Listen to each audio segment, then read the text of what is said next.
Hey guys, today we have a matching Whirlpool washer and electric dryer. Now this is the direct drive style. It's a really popular style because it has that center agitator and you get to actually control how much water is going to be used in the load size. So we have this set to Super Plus. It's filled up, a bunch of towels, a bunch of shop towels, and it's going to do a full submersion on those towels. And how these agitators work, they spin freely clockwise and not counterclockwise. That's how you know if these things are working correctly. So if you can reach in your machine and yours just spins back and forth freely, then this is actually not working correctly for you. So a little tip there for you.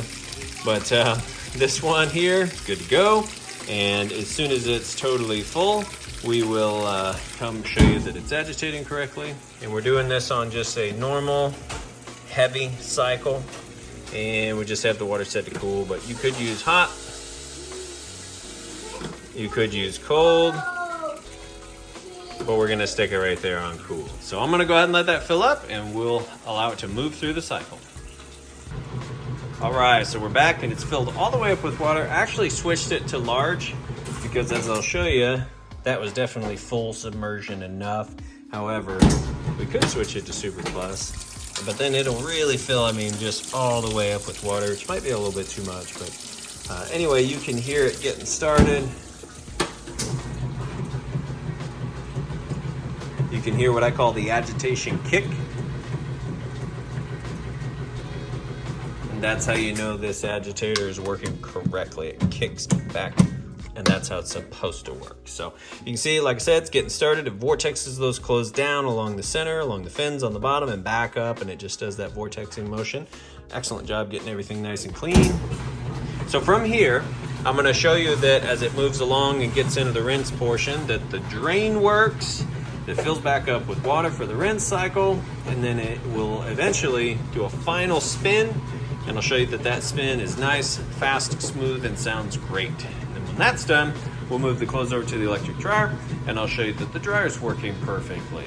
Kind of as if you were standing here yourself, checking it out. You get to see, when you get it home, plug it in, you're gonna be good to go. That's how I like to spend my money when I buy items, and so when I sell an item, it's exactly how I list it up for sale. So we'll let that finish up there, and we'll come back.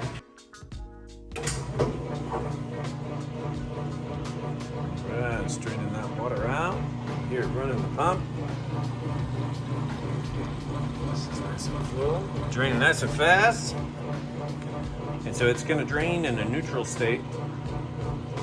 And once it's done, it'll have an audible click as it switches over to spin as it drains to extract out that soapy water. Then it's going to fill all the way back up with fresh water for the rinse cycle. We'll do this process again of draining back out and then spin on the final spin cycle. All right, we are spinning now full speed on the spin cycle. So what I'm gonna do is lift the lid up and show you everything's spinning nice and fast. Of course, as you can see, sounds great, nice smooth operation. Now when I lift this up, it's gonna put the brakes on pretty quick and shut it down, but you'll be able to see that it is spinning nice and fast. So here we go. See the safety switch kicks in, brings everything to a stop. So that'll get back up to speed, finish spinning out, then we'll go ahead and move over to the dryer. All right, we have the clothes moved over to the dryer, so the washer is now cleaned out there. Go ahead and close that up. And we come over here, we've got a few different options. On time dry, which is a high heat setting, as long as you have this set to high heat, which you do, you have 5 heat settings.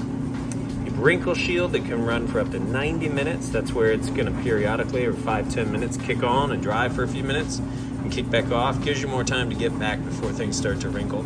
Then you also have an adjustable cycle signal switch here, which is great. You can turn it off. Your kids sleeping, pets, something like that, and you don't want that going off. Otherwise, it'll let you know when it's done. It'll push the start button here. Here's where you want to make sure this is changed out before each and every load. You have good airflow there. And I'm going to show you that it is heating. So right in between those 2 red dots, it takes a surface temperature measurement. It's about 73 on top of the dryer, 61 on the floor there. It's a little colder on the concrete floor. The other thing real quick is that it sounds a little bit loud, but once you have it in place and put the vent hose on the back, you you won't be able to hear the blower fan running, so then it'll be virtually silent. But as you can see, nice smooth operation, and it sounds great. So let's open this up, and I'll show you that it is in fact heating here. So everything's tumbling. We'll shoot it right inside the heating element tube. That's where the heat's coming out of that tube right there. And then that in turn heats the inside of your dryer up and then shoots out right there out the back of your dryer. So the inside of your dryer is only gonna get from about 95 up to 195, just kind of depends on how long it's been running and what you have the heat setting on. So we'll let that finish up and we'll go ahead and get these listed up for sale. Guys, I appreciate you taking the time to watch this video. Now you know everything on them works perfect. So we'll go ahead and get it listed up for sale. Thanks again, and y'all have a great day.